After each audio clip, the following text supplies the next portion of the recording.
ஞான கலை வடிவம் நாடகமாகும். உயிர்களிடத்தில் அன்பு, உறுதியான நெஞ்சம், தெய்வ பக்தி, உயர்ந்த எண்ணங்கள் இவற்றையெல்லாம் நாடகத்தின் வழியாக நாடகம் என்பது உலக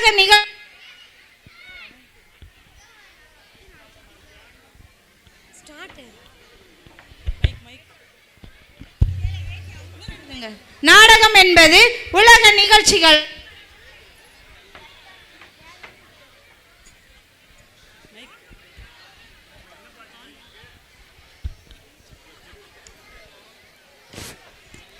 Hello, check. Hello, check. Battery.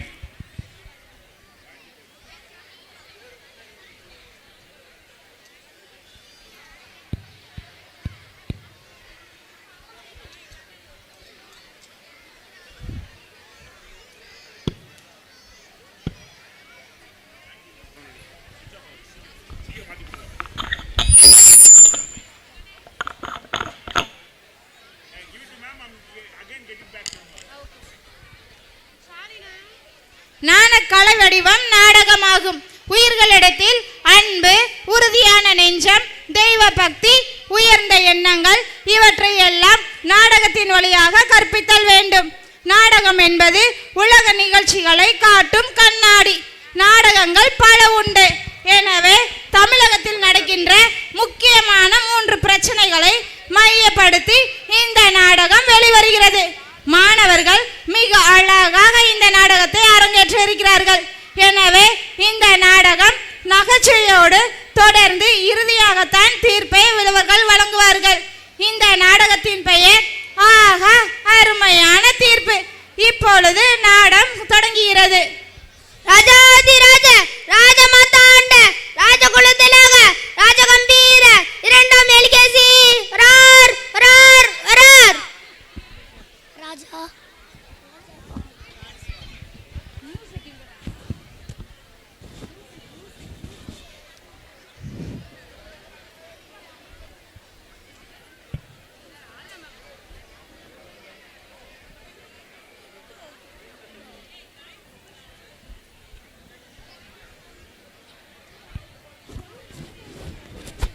மன்னர் வருவது கூட தெரியாமல் காலை உறக்கம்.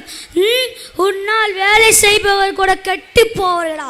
பார்த்து கவனமாக வேலை செய். கிளப்புங்கள்.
மன்னர் வருவது கூட தெரியாமல் காலை உறக்கம். உன்னால் வேலை செய்பவர் கூட கெட்டு போவர்களா? பார்த்து கவனமாக வேலை செய். கிளப்புங்கள்.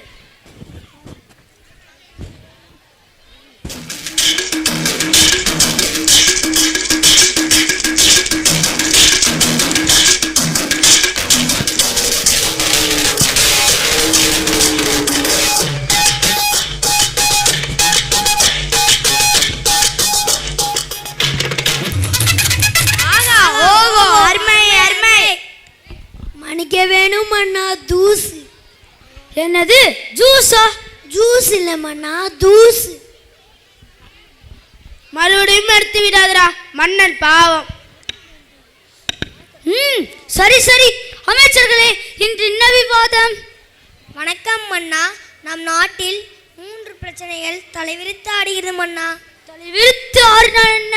இழுத்து கட்டி உண்ட வேண்டியதுதானே. அப்படி என்ன 3 பிரச்சனைகள்? வணக்கம் அண்ணா.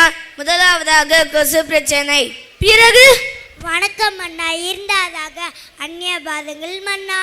அடுத்து வணக்கம் அண்ணா. மூன்றாவதாக விவசாயம் அண்ணா. நம் நாட்டில் இத்தனை பிரச்சனைகளா?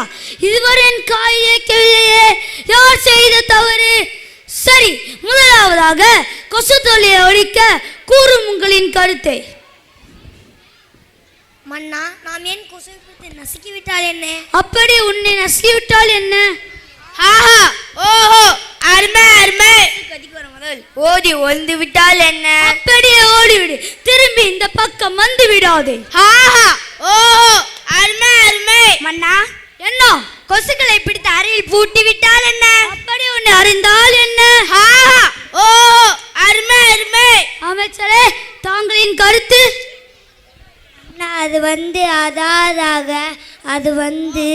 அதாதாக முதலாவதாக என்ன அமைச்சரே, தூ தூ என்று துடிப்பாடுறாயா? தூ, உட்காரு மங்குனி அமைச்சரே. ஆஹா, ஓஹோ, அருமை அருமை. அமைச்சர்களே, கொசுவை ஒழிப்பதற்கு வழி கேட்டால் வளர்ப்பதற்காக வழி சொல்கிறீர்கள். யார் அங்கே? யார் அங்கே?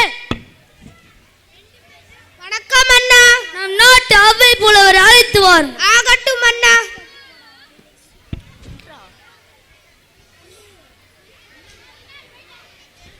வருக வருக புலவரே. வணக்கம் அண்ணா. தாங்கள் அழைத்தது நோக்கம்? புலவரே, நம் நாட்டில் கொசு தொல்லை அதிகமாக இருக்கிறது. அதை ஒழிக்க கூறும் உங்களின் கருத்தை. மன்னா, முதலாவதாக வீட்டில் அருகாமையில் குப்பை கொட்டாமல் இருக்க வேண்டும். மக்கள் இதை ஏற்றுக்கொள்வார்களா? காப்பா, நீ என் அமைச்சர் அல்லவா? சற்று யோசிக்க வேண்டிய சிந்தனை. இப்படி செய்தால் என்ன? எப்படி? வீட்டை சுத்தமாக வைப்பவர்களுக்கு 1000 பொற்காசுகளை பரிசாக வழங்கப்படும் என்று அறிவுங்கள். அப்படியே ஆகட்டும் அண்ணா. டும். மன்னா, மன்னா, என்ன? தங்களை காண ஜாக்சன் துரை வந்திருக்கிறார் மன்னா. யார் அந்த ஜாக்சன் துரை?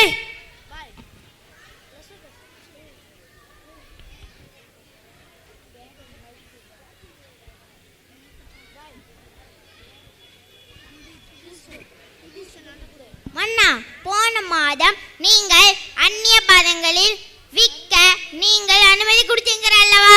நான் எப்பொழுது அனுமதி கொடுத்தேன்? மன்னா, அதற்கு கூலியாக இனாம் கூட கொடுத்தீர்கள் அல்லவா? ஆம், இனாம் இனாம். இதை முதலில் கூறும் மங்குனி அமைச்சரை அழைத்து வாருங்கள் அவரை.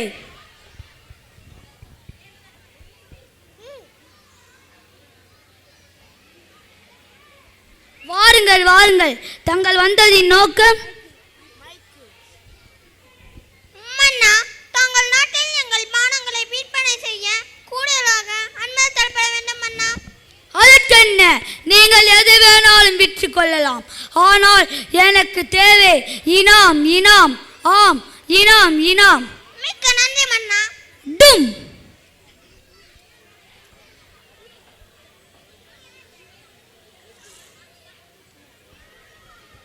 மன்னா, மன்னா, இங்கே பாத்தீங்களா? இது எந்த விலங்கின் மாமிசம்? இதுவரை நான் உண்டதில்லையே. யார் அங்கே? இதை மதிய உணவில் சேர்த்துக் கொள்ளுங்கள். மன்னா மன்னா, சற்று பொறுங்கள். இது ஒன்று விலங்கின் மாமிசம் அல்ல. அக்கா மகால் குதித்து கெட்டுப்போன மனித உடல் உறுப்புகள். என்ன, நம் ஆட்சியில் இது போன்ற தவறா? ஆம் மன்னா, தாங்கள் இனாமிற்கு ஆசைப்பட்டால் வந்த விளைவுகள் மன்னா. சரி, இதை விரைவில் தடை செய்ய வழிகள் தான் கூறுங்களேன். ஒன்றை வாங்கினால் ஒன்றை இலவசமா தந்தால் என்ன? அப்படி ஒன்னையும் இலவசமாக தந்தால் என்ன? ஆஹா, ஓஹோ, அருமை அருமை. மன்னா, குடிப்பதற்கு பதிலாக குளித்து விட்டால் என்ன? அப்படி உன்னை எரித்து விட்டால் என்ன? மன்னா, நம் நாட்டில் எதிரை மீது தெளித்து விட்டால் என்ன? அப்படி உன்னை தொலைத்து விட்டால் என்ன? ஆஹா, ஓஹோ, அருமை அருமை. அமைச்சரே, தாங்களின் கருத்து? மன்னா, ஆகா, ஓகோ, அருமை அருமை. இங்கே வாரும் அமைச்சரே. எப்பொழுது பார்த்தாலும் வந்து வந்து.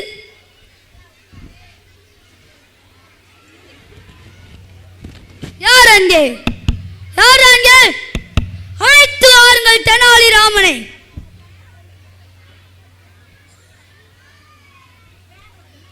வருக வருக தெனாலிராமா. வணக்கம் மன்னா, தங்கள் என்னை அழைத்ததன் நோக்கம்? தெனாலிராமா, நம் நாட்டில் அந்நிய பானங்களை விற்பனை செய்தால் மக்கள் அதை குடித்து குடித்து அவர்களுடைய உடம்பின் உறுப்புகள் கெட்டு போகின்றன. அதை விரைவில் தடை செய்ய வழிகள் தான் கூறுங்களேன். மன்னரே, இதை தடை செய்ய 2 வழிகள் உண்டு. 1, தண்ணீர் கொடுப்பதை நிறுத்த வேண்டும். 2, மின்சாரத்தை தடை செய்ய வேண்டும். இந்த 2ம் தடை செய்தால் நம் நாட்டில் அறவே ஒழித்துவிடலாம் மன்னரே. ஆகா ஓகோ, அருமை அருமை. அமைச்சர்களே, தெனாலிராமன் கூறியபடியே அந்நிய பானங்களை தயாரிக்கும் நிறுவனங்களுக்கு தண்ணீரையும் மின்சாரத்தையும் தடை செய்து விடுங்கள். அப்படியே ஆகட்டும் மன்னா.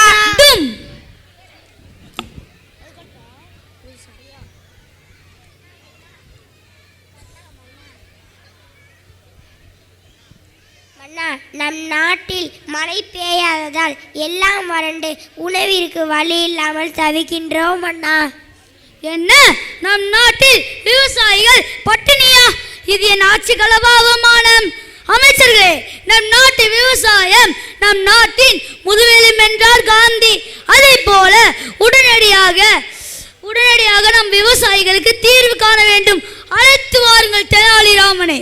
மன்னா, ஏன் தெனாலிராமன் எங்கள் கருத்துக்களையும் கேட்கலாமே. உங்கள் கருத்தா? அது சிந்திக்க அல்ல, சிரிக்க.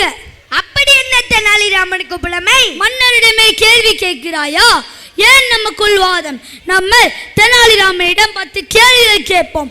அதற்கு அவர் சரியான பதில் கூறிவிட்டார் அவர் புலமை உள்ளவர் என்று ஏற்றுக்கொள்ளலாமா? அப்படியே ஆகட்டும் மன்னா. டும். அழைத்து வாருங்கள் தெனாலிராமனை.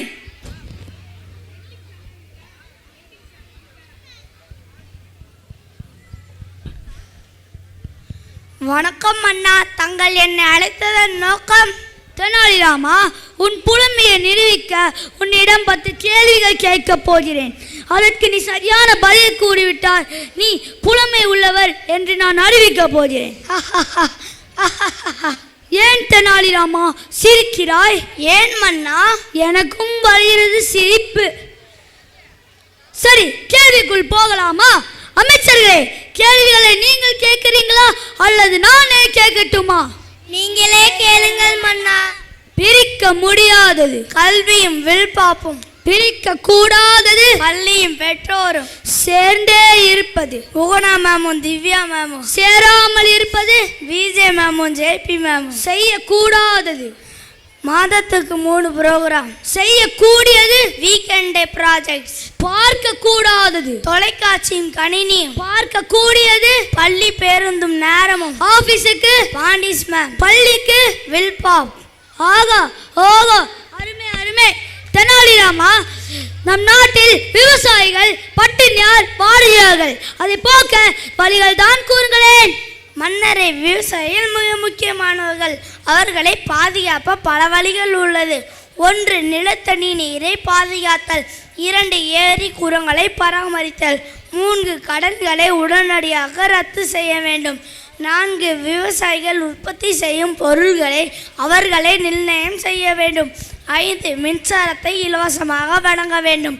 6, படித்தவர்கள் விவசாயத்தில் ஈடுபட வேண்டும். இதெல்லாம் செய்தால் விவசாய வாழ்வும் செழிக்கும் மன்னா. அப்படி ஆகட்டும் தெனாலிராமா. அமைச்சர்களே, தெனாலிராமன் கூறியபடியே நம் விவசாயிகளுக்கு அத்தனையும் வழங்கி விடுங்கள். இதுவே என் கட்டளை. அப்படியாகட்டும் மன்னா.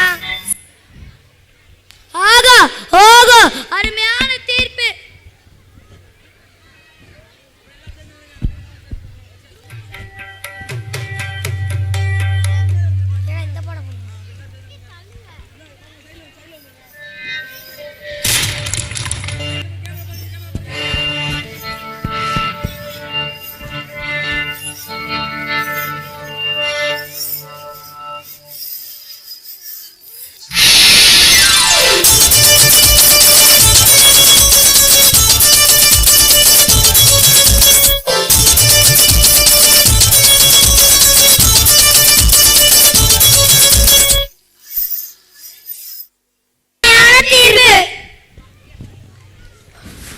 அருமையா